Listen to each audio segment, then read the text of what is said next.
சரி, கைகளை வைத்து கத்துற சூத்திரமானவா நல்லா கவனிங்க.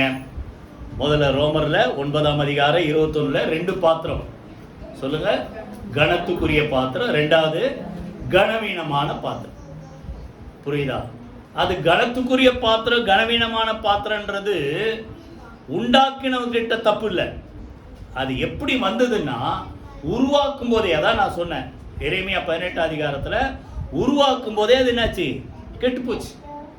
உருவாக்கும் போதே கெட்டு போனவன தூக்கி போடல. குயவன் என்ன பண்றாரு?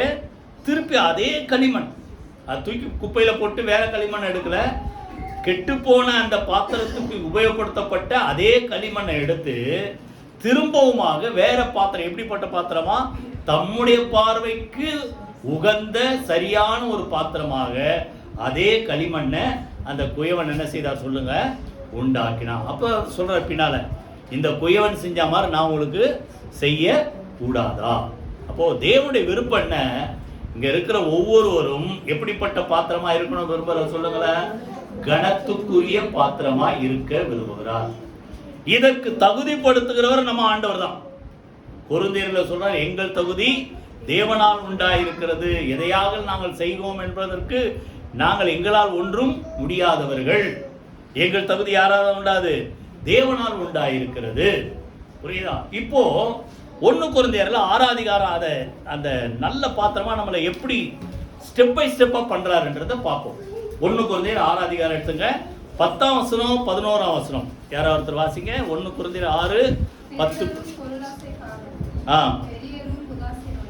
திருடர், பொருளாசைக்காரர், வெறியர், உதாசீனர், கொள்ளைக்காரர் தேவனுடைய ராஜ்யத்தை சுதந்தரிப்பதில்லை. உங்களில் சிலர் இப்படிப்பட்டவர்களாய் இருந்தீர்கள். அப்ப இது நம்முடைய ஓல்டு லைஃப். முன்னாடி வசனத்தெல்லாம் பார்த்தா ஓல்டு லைஃப் தேவனுக்கு பிரியமில்லாத பாத்திரமா அப்படி இருந்தது, பிரியமில்லாத வாழ்க்கையா இருந்தது. ஆனா ஆண்டவர் என்ன பண்றாரு? இப்படிப்பட்டவங்களா இருந்த நம்மள இப்ப தொடர்ந்து வாசிப்போம். ஆயினும் அப்படியே விட்டு இல்ல சொல்லுங்க. ஆயினும் கர்த்தராகிய இயேசுவின் நாமத்தினாலும் நம்முடைய தேவனுடைய ஆவியினாலும் சொல்லுங்க, முதல்ல கழுவப்பட்டீர்கள். அப்படிப்பட்ட அசுத்தமான வாழ்க்கையிலிருந்து கர்த்தர் நம்மளை தெரிந்து கொண்டு, ஒவ்வொருவரையும் கர்த்தர் தெரிந்து கொண்டு முதல்ல என்ன பண்றாரு? சுத்திகரிக்கிறார், பரிசுத்தப்படுத்துகிறார். வெளிப்படுத்தல 1:6 பாத்தீங்கன்னா புரியுதா? நம்மில் அன்பு கூர்ந்து நம்முடைய பாவங்களை நம்மை கழுவி சுத்திகரித்து தமக்குன்பாக நம்மை ராஜாக்களாக ஆசாரியர்களை நிறுத்தின தேவன். அப்ப முதல்ல அவர் என்ன பண்ணாரு? நம்ம மேல அன்பா இருந்தபடினால பாவமா இருக்கிற இந்த வாழ்க்கையை தூக்கி குப்பையில போடல, சுட்டரிக்கப்படுவது போடல. முதல்ல என்ன செய்யறார் சொல்லுங்க? கழுவினார். அவருடைய ரத்தத்தால் பாவ கரைகள் கழுவப்படும். 1 யோவான் 1:7 எல்லாருக்கும் தெரியும். கழுவினார். ரெண்டாவது பரிசுத்தப்படுத்தினார். சொல்லுங்க வாய் திறந்து. கழுவுறது ஒரு ரொம்ப இதுவாக இருந்தா கழுவுறோம். பரிசுத்தப்படுத்துறது ரொம்ப கவனமா. புரியுதா? இப்ப நீங்க எல்லாம் பாத்திரத்தை கழுவி, இப்பெல்லாம் நிறைய மிஷின்லாம் வந்துச்சு. பாத்திரத்தை கழுவுறீங்க, எல்லா பாத்திரத்தையும் ஒரு அளவுக்கு சும்மா கழுவி வச்சிருவீங்க. ஆனா அந்த பால் காய்ச்சற பாத்திரத்தை எப்படி கழுவீங்க சொல்லுங்க? சுத்தி சுத்தி பார்ப்போம். ஏதோ கொஞ்சம் பழசு கொஞ்சம் ஒட்டியிருந்தாலும் ஊத்துற பால் கெட்டு நல்லா தெரியுது இல்லை எல்லாரும் உங்களுக்கு? அப்போ நல்லா கவனிங்க. கழுவுறது ஒரு ஸ்டேஜ். ரெண்டாவது சொல்லுங்க, கவனமா அதை இன்னும் பரிசுத்தப்படுத்துற. அப்போ ஆண்டவர் முதல்ல நம்மளை தெரிந்து கொண்டு, அசுத்தமான வாழ்க்கையிலிருந்து கர்த்தர் நம்மளை தெரிந்து கொண்டு சொல்லுங்க, நம்மளை முதல்ல அவர் ரத்தத்தால பாவ கரையெல்லாம் கழுவி சுத்திகரிக்கிறார்.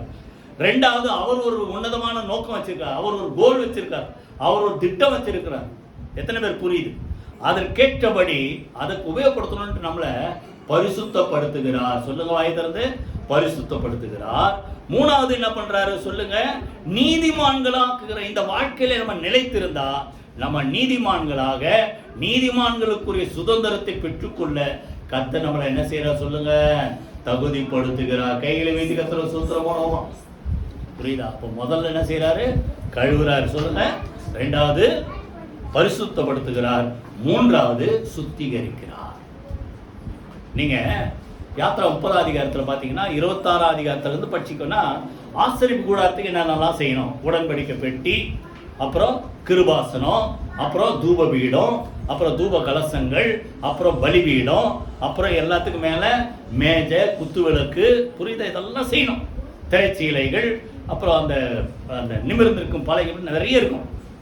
அதில் கடைசியாக பார்த்தீங்கன்னா அங்கே தங்கள் கால்களை கழுவதற்கு என்ன ஒரு வெண்கலத்தினால ஒரு என்ன செய்யணும், தண்ணி தொட்டி உண்டாகும். 30 அதிகாரத்தில் ஒரே ஒரு வசனம் யாராவது வாசிங்க எடுத்தீங்கன்னா 30 அதிகாரம், யாத்ரா 30 அதிகாரம் 21 நினைக்கிறேன். யாராவது வாசிங்க 30-21 யாத்ராகமம் 20 பார்த்தீங்கன்னா, ஆராதனை செய்ய சேரும்போது அவர்கள் சாகாதபடிக்கு தண்ணீரினால் தங்களை கழுவ கடவர்கள். அவர்கள் சாகாதபடிக்கு தங்கள் கைகளை தங்கள் கால்களை கழுவ கடவர்கள். இது தலைமுறை தோறும் அவனுக்கும் அவன் சந்ததியாருக்கும் நித்திய கட்டளையா இருக்கும். இப்ப நல்லா கவனிங்க, ஆசாரிப்பு கூடாரத்துக்கு வர்றதுக்கு முன்னாடி இது ஆசாரியர்களுக்கு. ஆசாரியர் என்ன குளிச்சுட்டு வந்திருப்பானா, குளிக்காத வந்திருப்பானா? சொல்லுங்க, நீங்களே குளிச்சுட்டு தானே வந்திருக்கீங்க. அப்போ அவரு எவ்வளவு கவனமா இருப்பாரு. ஸ்நானம் அதெல்லாம் முன்னாடி போட்டுருக்கு, ஸ்நானம் பண்ணி வரணும், இந்த ட்ரெஸ் எல்லாம் போடணும். அவரு ஸ்நானம் பண்ணி சுத்தமா தான் வராரு, புரியுதா? அப்போ அது முதல் ஸ்டேஜ், கழுவப்பட்டீர்கள். ரெண்டாவது, உள்ள வரும்போது, உள்ள வர்றதுக்கு முன்னாடி கொஞ்சம் வர வழியில ஏதாவது கொஞ்சம் மிதிச்சிருப்போம், ஏதோ பண்ணியிருப்போம், புரியுதா? அப்போ திருப்பி அவர்கள் என்ன செய்யணுமா, கால்களை கழுவ வேண்டும், சாகாதபடிக்கு. நீங்க நினைக்கலாம், என்னடா காலை கழுவினா செத்துருவோமா? ஆனா போற இடம் எப்படிப்பட்டது, பரிசுத்த ஸ்தலம். புரியுதா? எத்தனை பேர் புரியுதா? அப்போ நம்ம எப்படிப்பட்ட பாத்திரமா உருவாக்க நினைக்கிறாரோ அந்த திட்டத்துக்கு நம்ம ரெடி ஆகணும்னா கழுவப்படுறதோடு நிற்க கூடாது. சொல்லுங்க, ரெண்டாவது பரிசுத்தமான பாத்திரமாய் நம்ம என்ன செய்யணும், உருவாக்கப்பட வேண்டும். கால்களை கழுவு. இததான் யோவான் 13 அதிகாரத்துல ஆண்டவர் செய்றார். ஒவ்வொருவருடைய கால பாத்திரத்தை வச்சு தண்ணி ஊற்றி கழுவி அவருடைய வச்சிருக்கிற அந்த துண்டினால என்ன செய்தார், துடைக்க தொடங்கினார். பேதுரு சொல்றாரு, எல்லாம் செய்யக்கூடாதுன்னு, நீ நான் உன்னை கழுவுலன்னா பங்கு இல்லைன்னு அவன் சொல்றான், அடர் காலை மாத்திரம் உச்சத்து உள்ளங்கால் வரை என்ன கழுவுங்க. அப்போ ஒரு வார்த்தை சொல்றாரு, முழுகினவன் முற்றிலும் சுத்தமா இருக்கிறான், ஆனா காலை மாத்திரம் தான். இதான் யாத்திரா. அப்ப நம்ம சுத்தமா தான் இருக்கிறோம், கழுவப்பட்டோம்.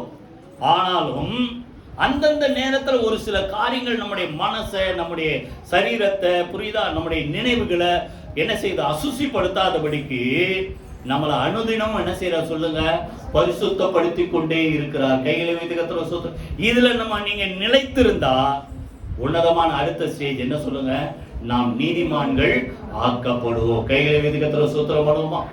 புரியுதா? அதனால ஆண்டவர் சொல்றாரு, நம்மள சொல்லுங்க நல்ல பாத்திரமா மாறணும்னு சொல்லுங்க, கழுவப்படணும், பரிசுத்தமாக்கணும், நீதிமானா மாற்றணும். புரியுதா?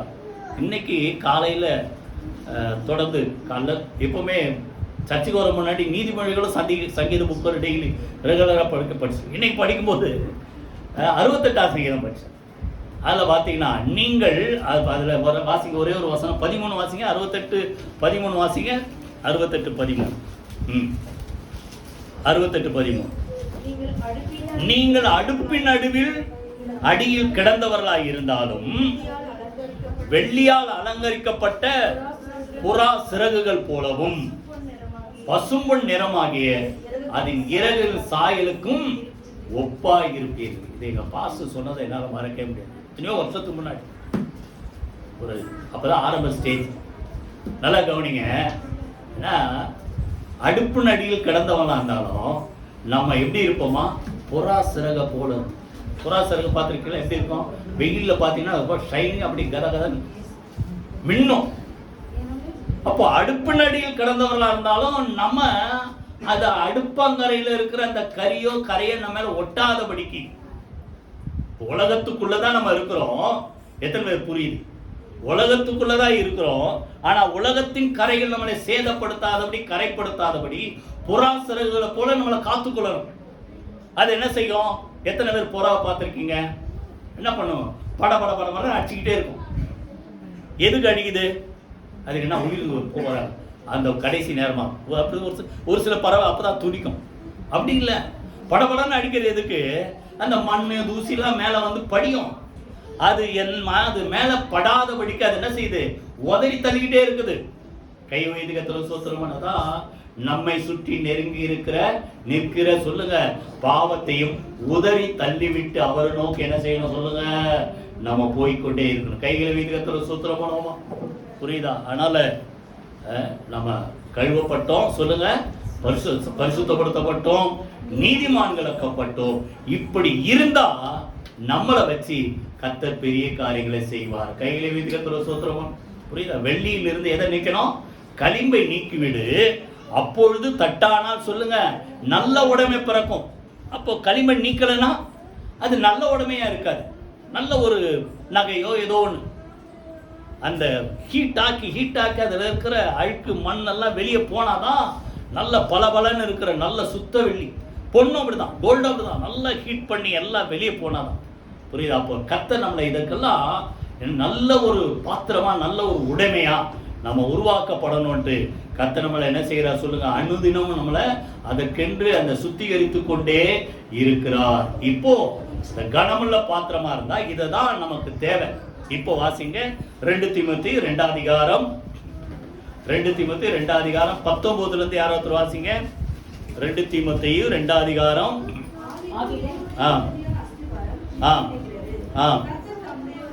கர்த்தர் தம்முடையவர்களை அறிவார் என்பதும் கிறிஸ்துவின் நாமத்தை சொல்லுகிற எவனும் அநியாயத்தை விட்டு விலக கடவன் என்பதும் அதற்கு முத்திரையா இருக்குது. நம்ம நல்லா கவனிங்க, அவர் பேரை சொல்லி அவருக்காக ஏதாவது செய்யணும்னா முதல்ல நம்ம லைஃப் ஒழுங்கா இருக்கணும். என்ன சொல்றாரு? அநியாயத்தை விட்டு நம்ம என்ன செய்யணும்? விலகணும். எத்தனை பேர் புரியுது? அநியாயத்தை விட்டு விலகு. அப்போ 20 ஒரு பெரிய வீட்டில் பொன்னும் வெள்ளியுமான பாத்திரங்களும் அல்லாமல் மரமும் மண்ணுமான பாத்திரங்கள் உண்டு. அவைகள் சில கனத்திற்கும் சில கனவீனத்திற்கும் ஆனவைகள். இங்கதான் அந்த ரோமர்ல படிச்சது ஒரு கனத்துக்குரிய பாத்திரம், கனவீனமான பாத்திரம் எல்லாம் இருக்குது. இப்போ நீங்க கனத்துக்குரிய பாத்திரமா இருந்தா முதல்ல என்ன சொன்னாரு? அநியாயத்தை விட்டு, வாயத்திர சொல்லுங்களேன், அநியாயத்தை விட்டு விலக கடவன். இப்ப 21 வாசிங்க. ஆகையால் ஒருவன் இவைகளை விட்டு தன்னை சுத்திகரித்துக் கொண்டான். இதான் நான் முதல்ல சொன்ன முன்னுரை.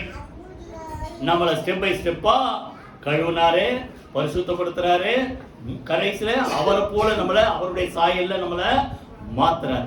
இந்த நிலைமைக்கு நீங்க வந்துட்டா அவர் என்ன செய்வாரா சொல்லுங்க, தன்னை சுத்திகரித்துக் கொண்டால் அவன் பரிசுத்தமாக்கப்பட்டதும் சொல்லுங்க எஜமானுக்கு, அவருக்கு, தேவனுக்கு உபயோகமானதும் எந்த நற்கிரியைக்கும் ஆயத்தமாக்கப்பட்டதுமான கனத்துக்குரிய பாத்திரமாய் நாம் இருப்போம். கைகளை வைத்து கர்த்தரை ஸ்தோத்திரம் பண்ணுங்க. அப்போ தேவனுடைய உன்னதமான நோக்கம் என்ன சொல்லுங்க? நம்ம எப்படி போட்ட அல்ப சொல்பமா எல்லாரும் போல இல்ல. புரியுதா? எல்லாரும் போல இல்ல. கர்த்தர் சொல்றாரு, நான் உங்களை உலகத்திலிருந்து என்ன செய்தேன்? தெரிந்தெடுத்தேன்றாரு. இன்னொரு இடத்துல பிரித்தெடுத்தேன்றார். நீங்கள் என்னுடையவர்களா இருக்கும்படி உங்களை நான் என்ன செய்த சொல்லுங்க, உலகத்திலிருந்து பிரித்தெடுத்தேன், செப்பரேட் பண்ணி வச்சிருக்காரு. 3 காரியம்: கழுவுறாரு, பரிசுத்தப்படுத்துறாரு, நீதிமான் ஆக்குறார். இதற்கு நம்மளை ஒப்பு கொடுத்து நம்மளை நம்ம காத்து கொண்டால் நம்ம எப்படிப்பட்ட பாத்திரமா இருக்கும் சொல்லுங்க? கனத்துக்குரிய. அவர் உபயோகம் சொல்லுங்க, வாய்த்திறந்து பக்கத்துல கை பார்த்து சொல்லுங்க, குச்சி சொல்லுங்க. கர்த்தர் உபயோகப்படுத்துற கனத்துக்குரிய பாத்திரம் சொல்லுங்க. கர்த்தர் உபயோகப்படுத்துற கனத்துக்குரிய பாத்திரம்.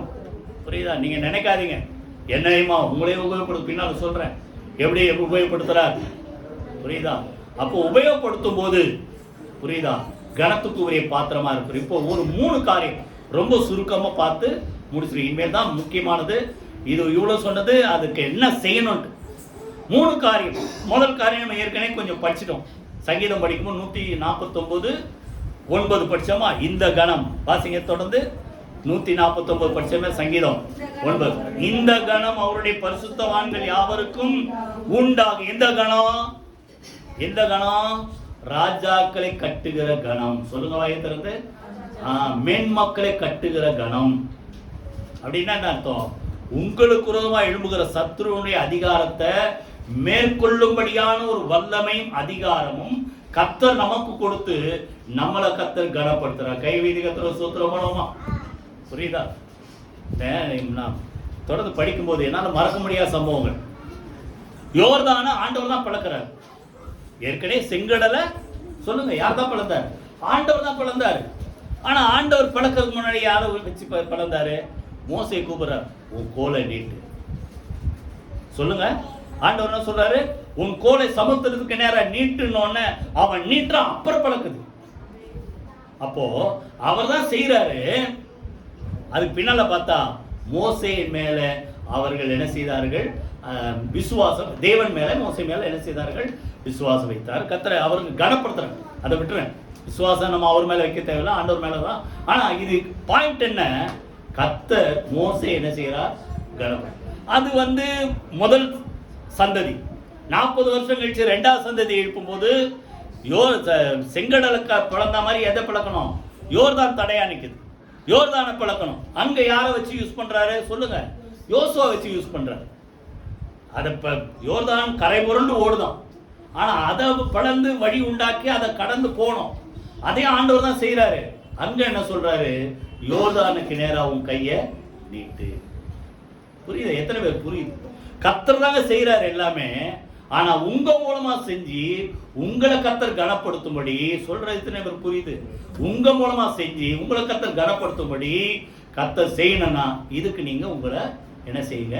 ஒப்பு கொடுங்க. இந்த கனம் புரியுதா? எல்லாவற்றையும் மேற்கொள்ளும்படியான அங்க அதே போல யோசுவா கையை நீட்டுறாரு. யோர்தான் 2ஆ பழகு, எல்லாம் கரையேறுங்கன்ன உடனே புரியுதா? உடன்படிக்கை பெட்டி கரையேறினதுக்கப்புறம் அந்த என்ன செய்து கையை இறக்கணும்னு யோர்தான் திருப்பி ஒன்னா சேர்ந்துருச்சு. புரியுதா? அப்போ கர்த்தர் தான் எல்லாத்தையும் செய்யறாரு. ஆனா நீங்க அவருக்கு உங்களை அப்படி ஒப்பு கொடுத்தா உங்க மூலமா சொல்லுங்க கர்த்தர் அதை செய்வார். அங்க அந்த சங்கீதத்துல என்ன பார்த்தோம்? அந்த கணம் எப்படி வந்துதா? அவர்கள் வாயில். இப்போ சேர்ந்து வாசிங்க அந்த வசனத்தை. அவர்கள் வாயில் கர்த்தரை உயர்த்தும் துதியும் அவர்கள் கையில் இருபுறமும் கருப்புள்ள பட்டயம். தேவனை உயர்த்துற துதி உங்களை உயர்த்தும்.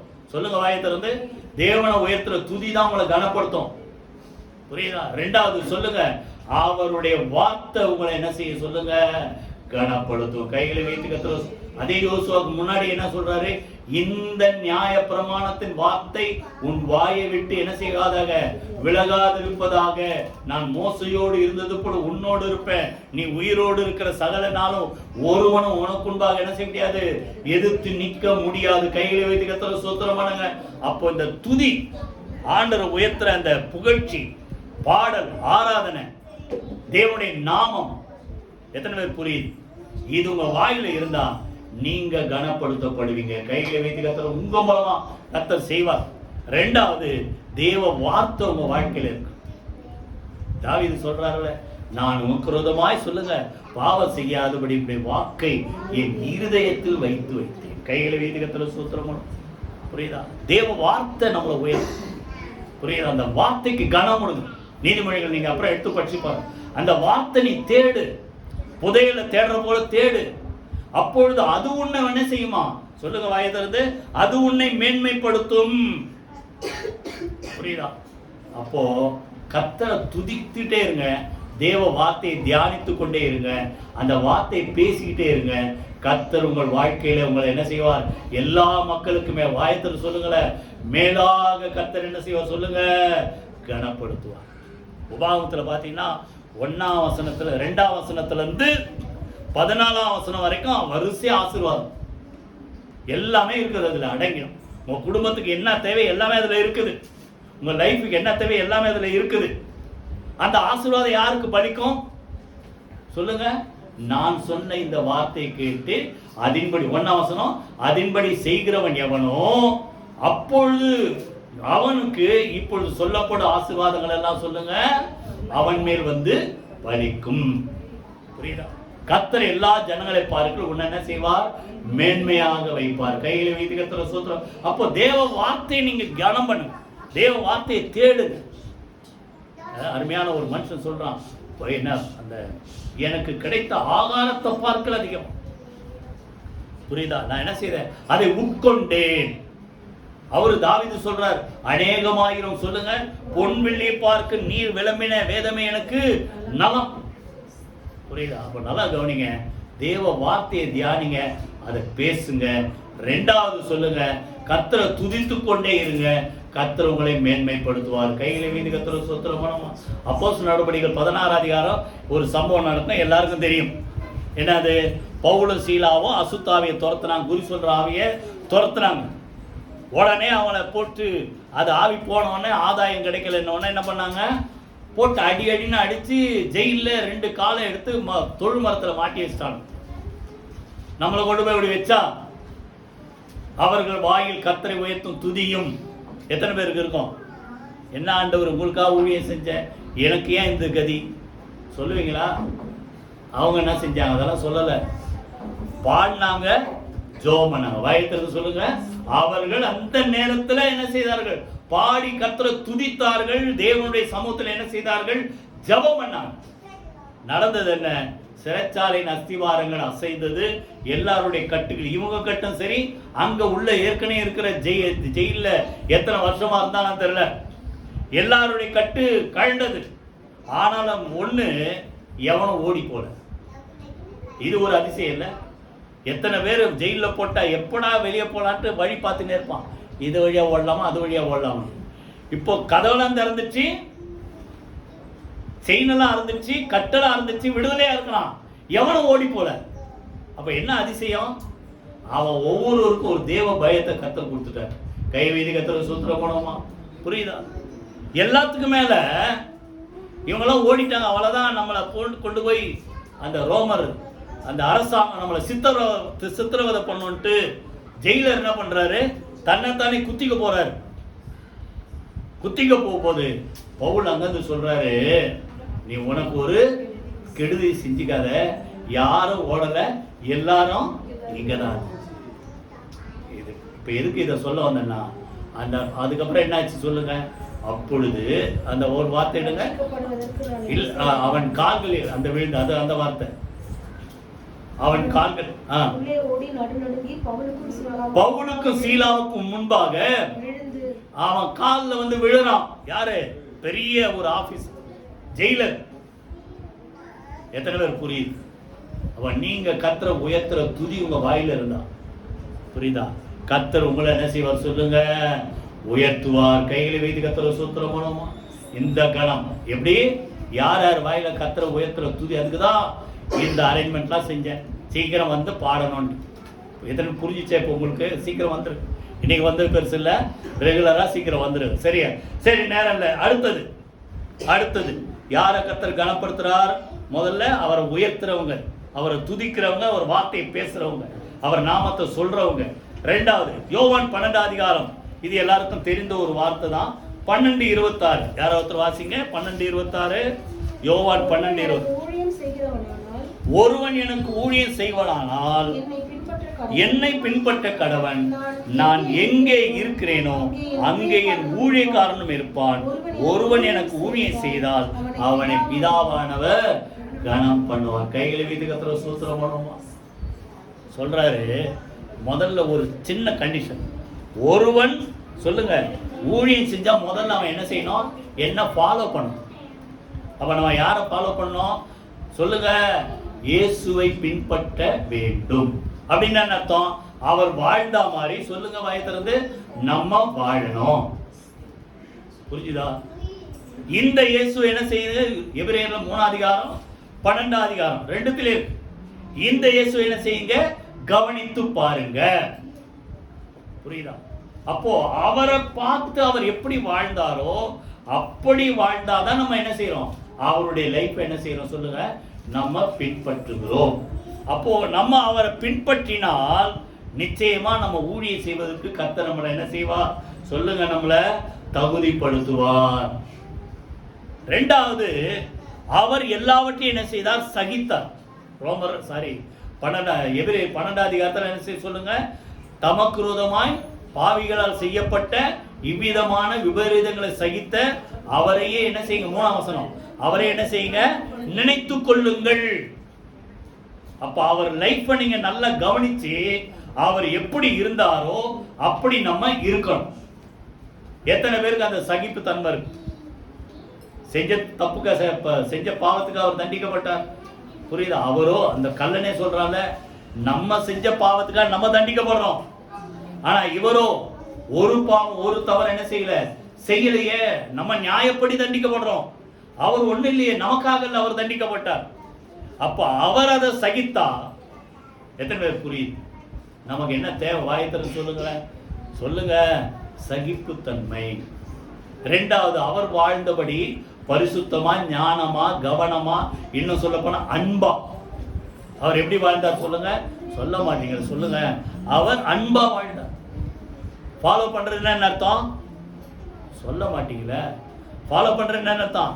அவரை போல நம்ம அன்பா இருக்கணும். அந்த அன்பு தானே சிலுவைக்கு அவர் அனுப்புச்சு. புரியுதா? காண்கின்ற, சொல்லுங்க அந்த வசனத்தை, காண்கின்ற சகோதரனத்தில் அன்பு கூறாதவன் காணாத தேவனிடத்தில் எப்படி அன்பு கூறுவான்? இப்போ என்ன, கண்ணத்தை முன்ன ஏதோ அவர் நிக்கிற மாதிரி நமக்கு தெரியுது, ஒரு தரிசனம், ஒரு இதுல பாக்குறோம், ஆவியில பாக்குறோம். இல்லைன்னா நேரா பாக்குறது யார சொல்லுங்க? நேரா யாருங்க பாக்குறோம்? யார பாக்குறோம்?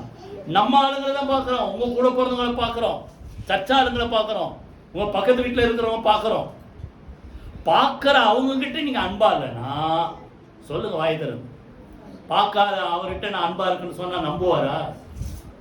புரியுது? அப்ப நல்லா கவனிங்க. ஊழியம் செஞ்சா முதல்ல அவரை போல வயத்திற்கு சொல்லுங்களேன், என்னை சொல்லுங்க பின்பற்ற கடவன். அப்படி நீங்க உங்களுக்கு அவருக்கு ஊழியம் செய்தால் பிதாவானவர் சொல்லுங்க அவனை கனப்படுத்துவார். நான் எங்க இருக்கிறனோ அங்க அவனை கொண்டு போய் சேர்க்க. புரியுதா? ஆண்டவர் ரெண்டாவது சொல்றாரு, அவரை ஃபாலோ பண்ணி அவருக்கு ஊழியம். அப்படின்னா உடனே என்ன அர்த்தம்? இதை எல்லாருக்கும் சொல்லுங்க ஒரே மாதிரி வாய்ப்பு கிடைக்காது. எனக்கு ஏதோ கிடைச்சது ஆண்டவர் கிருபையில நான் இங்க நிக்கிறேன். புரியுதா? நீங்க ஜெபம் ஒருவேளை உங்களுக்கு அப்படிப்பட்ட திட்டம் தான் தேவன் வச்சிருக்கிறாருன்னா உங்களுக்கு அப்படிப்பட்ட வாய்ப்பு கொடுப்பார். அப்போ நீங்க ஜெபம், ஆண்டவரே நான் எப்படி ஊழியம் செய்யணும், நான் என்ன ஊழியம் செய்யணும்? பவுல் அப்படித்தானே கேட்டாரு. சந்தித்த உடனே முதல்ல என்ன பண்றாரு? நீங்க யார் ஆண்டவரே? அவர் சொல்றாரு, நீ துன்பப்படுத்துற இயேசு நான் தான் அப்படின்ட்டார். ரெண்டாவது கேள்வி என்ன சொல்லுங்க? ஆண்டவரே நான் என்ன செய்ய சித்தமா இருக்கிறேன். எத்தனை பேர் அப்படிலாம் ஜெபம் பண்ணி, எத்தனை பேர் ஜெபம் பண்ணிருக்கீங்க? ஆண்டவரே எனக்கு இந்த பிரச்சனை அந்த பிரச்சனையை சொல்லி ஜெபம் பண்ண தப்பு இல்லை, ஜெபம் பண்ணதான் செய்யணும். ஆனா எத்தனை பேரு ஆண்டவரே என்னை ரட்சித்தீங்க, என் பாவத்தெல்லாம் கழுவுனீங்க, பரிசுத்தமாக்குனீங்க, உங்களை போல என்ன மாற வச்சீங்க, இப்ப நான் என்ன செய்யணும், என்ன செய்ய சித்தமா இருக்கிற எத்தனை பேர் கேட்டீங்க? புரியுதா? அப்ப நல்லா கவனிங்க. அடுத்த ஸ்டேஜுக்கு வாங்க.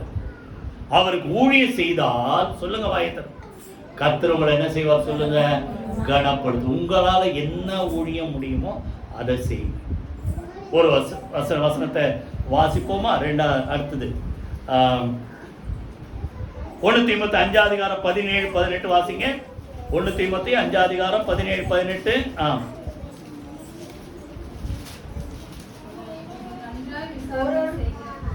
நன்றாய் விசாரணை செய்கிற மூப்பர்களை விசேஷமா ஸ்பெஷலா திருவசனத்திலும் உபதேசத்திலும் பிரயாசப்படுகிறவர்களை எப்படிப்பட்ட கனமா? Double honour. சொல்லுங்க வாய் திறந்து, இரட்டிப்பான கனத்துக்கு பாத்திரராய் நினைத்துக் கொள்ளுங்கள். இப்ப அதுக்காக மூப்பர் பண்ணாதான் செய்வார்ல, நீங்க பண்ணா உங்களுக்கும் கர்த்தர் என்ன செய்வார்? வாய் திறந்து சொல்லுங்க, கர்த்தர் செய்வார். என்ன செய்யணுமா? திருவசனத்திலும், வாய் திருப்பி சொல்லுங்க, திருவசனத்திலும் உபதேசத்திலும் பிரயாசப்படுகிறவர்களை. இப்போ நீங்க ஜெபம் பண்ண உங்களால என்ன முடியுமோ அந்த திட்டத்தை கர்த்தர் கொடுப்பார். நம்ம எல்லாருக்கும் தெரிந்த ஒரு வசனம், திராணிக்கு மேல அவர் சோதிக்கப்பட மாட்டார், சோதிக்கப்பட இடம் கொடுக்க மாட்டார். அது மாத்திரம் தெரியும். அதே போல இன்னொன்னு சொல்றேன், உங்களால என்ன முடியுமோ அதை செய்ய கர்த்தர் சொல்லுவார். உங்களால் முடியாத செய்ய சொல்லி கட்டாயப்படுத்த மாட்டார். புரியுது எத்தனை பேருக்கு? அப்போ உங்களுக்கு என்ன செய்ய முடியுமோ அதை சொல்லுவார். நீங்க ஜெபம் பண்ண அதை நீங்க செஞ்சு அவருக்காக சொல்லுங்க, பிரயாசப்பட்டால். வாயத்தில் சொல்லுங்களேன், பிரயாசப்பட்டாதான் என்ன உண்டாகும்?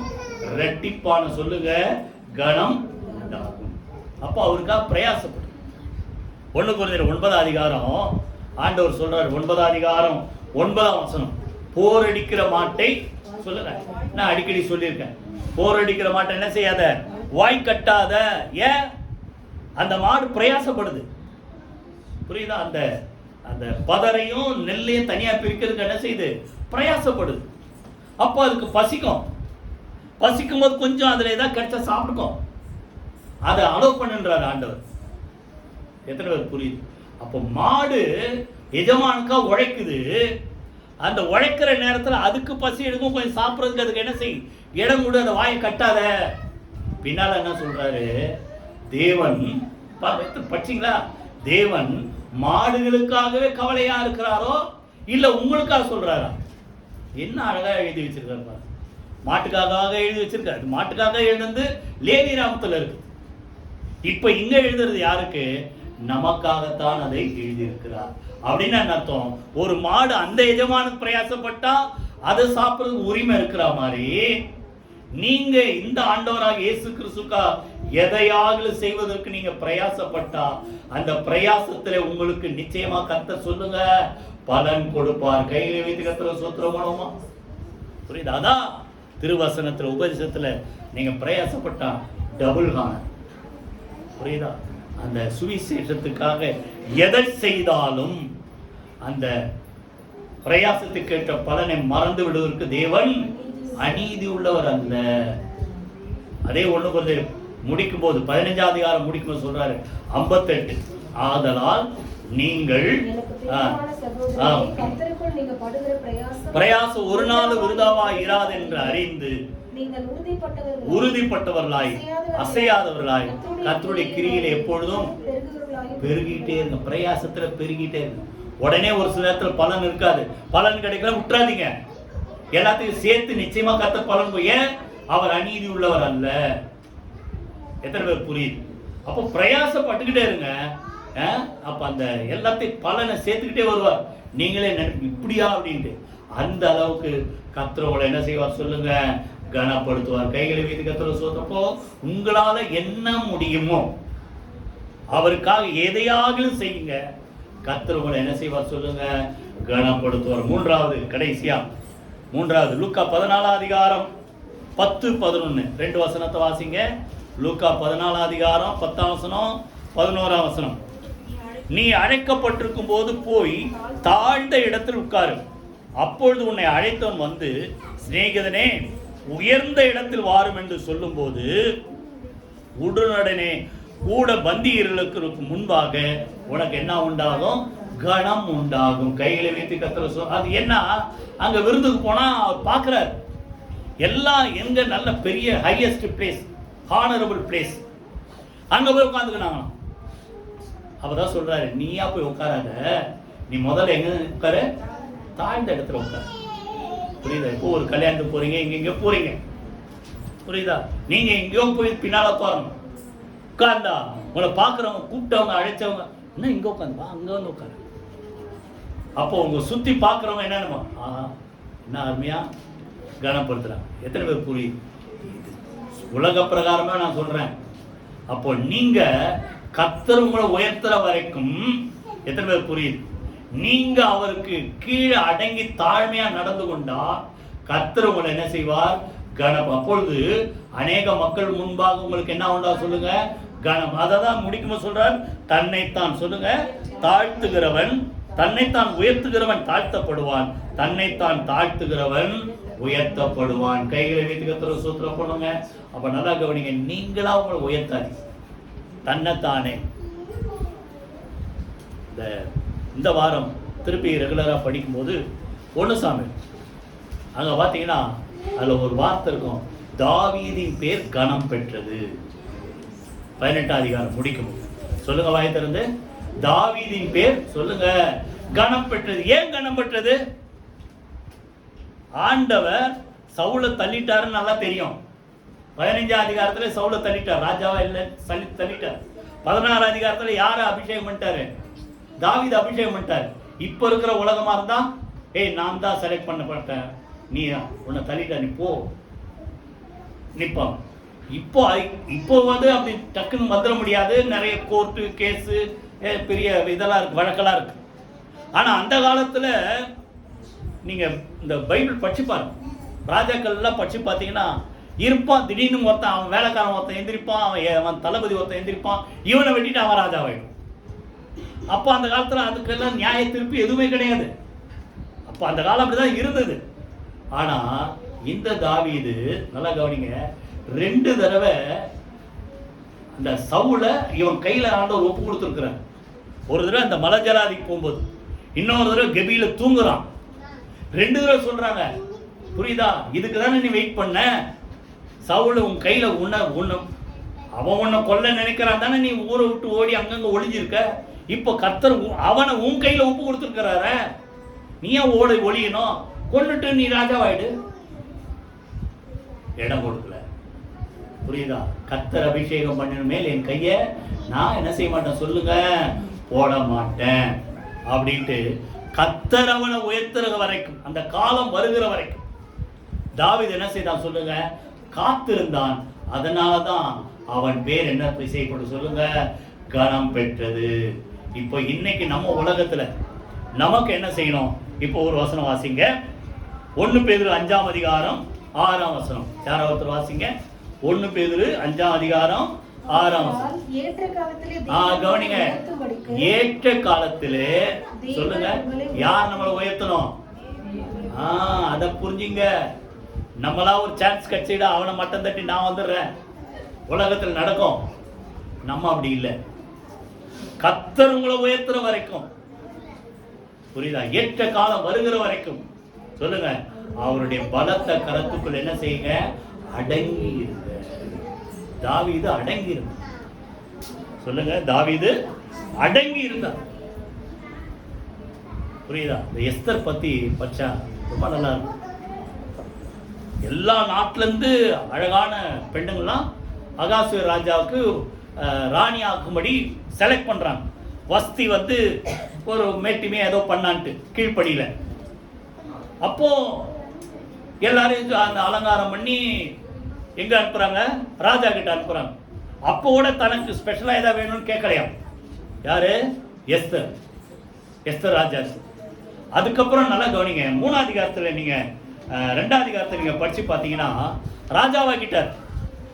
எஸ்தரை என்ன செஞ்சார் ராஜா? அகாசுவேர் ராஜா ராணி ஆக்கிட்டார். ராணி ஆக்கின பிறகு ஒரே ஒரு வசனம், 20ஆம் வசனமா, நான் அதை குறிப்பு வைக்கல, வாசிங்க. 2:20. எஸ்தர் 2:20 வாசிங்க.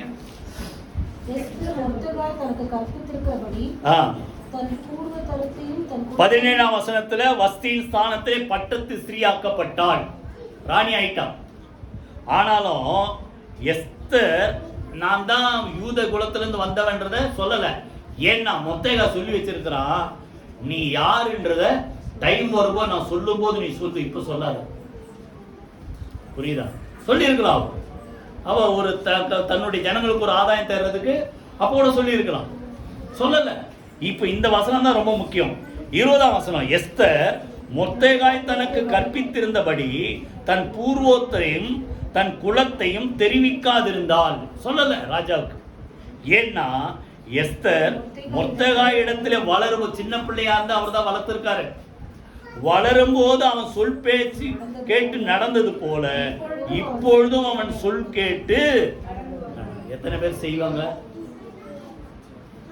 நான் ஒரு அடிமை பண்ணா வந்தேன், உன் தயவு எனக்கு தேவை, சோறு போடுற, ட்ரெஸ் கொடுக்குற, நீ சொல்றதெல்லாம் கேட்ட, என்னை வளர்த்த, இப்ப நான் தான் ராணி ஆயிட்டேன், நான் இனிமேல இஷ்டப்படி செய்யலாம? எத்தனை பேர் புரியுது? அந்த உயர்ந்த ஸ்தானத்துக்கு வந்தாலும் இவ அந்த மொர்தெகா சொல்றத கேட்டு நடந்தார். அப்போ ஒரு டைம் வர வரைக்கும், எத்தனை பேர் புரியுது? டைம் வர வரைக்கும் அவர் உங்களை உயர்த்தும்படி அவருடைய கரத்துல நீங்க அடங்கி இருங்க.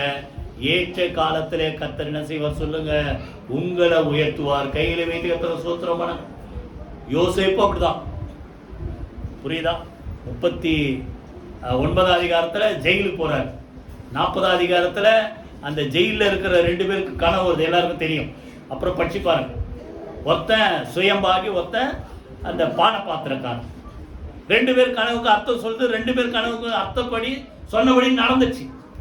அவன் அந்த பேக்கர் அவனை கூட்டு போய் எங்க போட்டாங்க, தலையை வாங்கிட்டாங்க 3ஆவது நாள், அந்த அவருடைய பிறந்த நாள் வரும்போது. இந்த பான பாத்திரக்காரனை திருப்பி அவனுடைய சாணத்துல வச்சு திருப்பி அந்த சீஃப் அந்த பான பாத்திரம் கலந்து கொடுக்குற வேலையில ராஜா அவனை உயர்த்திட்டார். ஆனா அங்க போட்டுக்கோம்.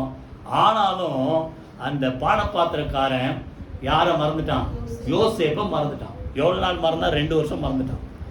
எப்படி இருந்திருக்கும் இல்ல? நம்மளா இருந்தா அவன் சொல்லி வேற அனுப்புறான், டேய் நீ ராஜா கிட்ட திருப்பி போய் நிப்ப, உன்னை பழையபடி நல்லா ஹையஸ்ட் போஸ்ட் ராஜா தருவாரு, அப்ப ராஜா கிட்டே தான் நீ இருப்ப, எப்பவும் அவருக்கு கிட்ட தான் இருக்கிறவன். என்னை பத்தி கொஞ்சம் சொல்லு, செய்யாத தப்புக்கு இங்க வந்து ஜெயிலில் வந்து மாட்டிக்கிட்டேன்னு சொல்லு, என்னை விடுதலை பண்ணோம். 2 வருஷம் மறந்துட்டான். காரணம் என்ன தெரியுமா? நல்லா கவனிங்க. ஒருவேளை அப்போ உயர்த்திருந்தா ராஜா உயர்த்திருப்பார். எத்தனை பேர் புரியுது? என்ன பண்ணிருப்பார்? செய்யா தப்புக்கு அவன் ஜெயில் தண்டனை வந்துடுதா? சரி, அவனை என்ன பண்ணலாம்? விடுதலையாக்கி என்ன செய்ய? அவங்க ஊருக்கு காணாந்த தேசத்துக்கு அனுப்பிடு. இல்ல அவனுக்கு அந்த ஊர்ல ஏதாவது ஒரு உத்தியோகம், ஏதாவது ஒரு போஸ்ட் போட்டு கொடுத்துரு. இந்த அளவுக்கு தான் உயர்த்திருப்பார். யார் உயர்த்திருந்தா? எத்தனை பேர் புரிஞ்சா சொல்லுங்க. யார் உயர்த்திருந்தா? ராஜா உயர்த்திருந்தா இதான் நடந்திருக்கும். கனவுக்கு பலன் இப்படி சொன்னான்ட்டு 2 வருஷத்துக்கு முன்னாடி சொன்னா இதான் நடந்திருக்கும். ஆனா தேவன் ஏற்ற காலத்துல உயர்த்துற வரைக்கும் பாயத்துல சொல்லுங்க, யோசேப்பு என்ன செஞ்சான்னு சொல்லுங்க, அடங்கி இருந்தபடினாலதான் 2 வருஷம் கழிச்சு ராஜாவுக்கு கனவு வருது. அப்பதான் இவனுக்கு ஐயோ இப்படி ஒரு அதிசயமான ஒரு மனுஷன் யோசேப்பு இருக்கிறார், அவர் தான் கனவுக்கு அர்த்தம் சொல்வார்னு. அந்த ஏற்ற காலம் வரைக்கும் யோசேப்பு காத்திருந்தான். சொல்லுங்க, ராஜாவுக்கு அடுத்த ஸ்தானத்துல யாரால் உயர்த்தப்பட்டா சொல்லுங்க? தேவனால் உயர்த்தப்படும். நல்லா கவனிங்க. அப்போ நம்ம என்ன செய்யணும்? கர்த்தர் அந்த டைம் வருகிற வரைக்கும் நம்ம அடங்கி இருந்தா, தாழ்மைப்படுத்தினா, கர்த்தருக்கு முன்பாக என்ன செய்யுங்க? தாழ்மைப்படுத்துங்கள், அப்பொழுது அவர் உங்களை உயர்த்துவார். புரியுதா? கர்த்தர் உங்களை என்ன செய்வார் சொல்லுங்க? கனப்படுத்துவார். எல்லாரையும் நின்று கர்த்தரை சோத்திரமணி ஜோமணி முடிப்போம். கனமுள்ள பாத்திரம், கனவீனமா பாத்திரம். அந்த கனமுள்ள பாத்திரமா மாறுறதுக்கு நம்ம கிட்ட நிறைய பொறுப்பு இருக்கு. இவைகளை விட்டு தன்னை சுத்திகரித்துக் கொண்டால் கழுவப்படுற நிலைமைக்கு மேல பரிசுத்தமாக்கப்படுற நிலைமையில நிலைத்திருக்கணும். 3வது, கர்த்தர் நீதிமானா மாத்திரார். அவர் உபயோகப்படுத்துகிற கனமுள்ள பாத்திரமாய் கர்த்தர் நம்மளை என்ன செய்கிறார் சொல்லுங்க? நம்மளை மாற்றுகிறார், உயர்த்துகிறார். 3 காரியம் பார்த்தோம். யார் வாயில கர்த்தரை உயர்த்துற துதி, யார் வாயில அவருடைய நாமம், அந்த உயர்த்துகிற அவருடைய பேரை சொல்ற அதிகாரம், யார் வாயில தேவனுடைய வார்த்தை இருக்குதோ அவங்க உயர்த்தப்படுவார்கள். இந்த கணம் அவருடைய பரிசுத்தவான்கள் சொல்லுங்க யாவருக்கும் உண்டாகும். 2வது, அவருக்காக உங்களால என்ன முடியாததை கர்த்தர் கேட்க மாட்டார். உங்களால முடிந்த ஊழியத்தை உண்மையா கர்த்தர் செய்யுங்க, கர்த்தர் உங்களை கனப்படுத்தி உயர்த்துவார். 3வது சொல்லுங்க, அவர் ஏற்ற காலத்தை அவர் உயர்த்துற வரைக்கும் அவர் கையில என்ன செய்யுங்க? அடங்கி இருங்க. கர்த்தர் ஏற்ற காலத்துல எல்லாத்துக்கும் மேல உங்களை உயர்த்தி கனப்படுத்துவார். கரங்களை உயர்த்தி கர்த்தரை ஸ்தோத்திரம் பண்ணுவோமா?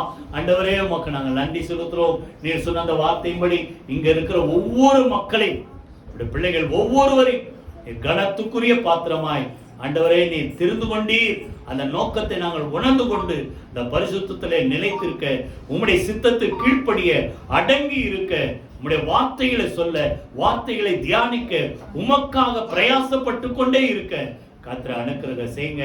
இந்த பிள்ளைகள் ஒவ்வொருவரையும் கர்த்தர் சீக்கிரத்தில் ஏற்ற காலத்திலே உயர்த்தி கனப்படுத்துவீராக. உம்முடைய நாமம் அது மூலமாக மகிமைப்படுவதாக. இயேசு கிறிஸ்துவின் ஜீவனுள்ள ஜெயமுள்ள நாமத்தில் ஜெபிக்கிறோம் நல்ல பிதாவே. ஆமென், ஆமென்.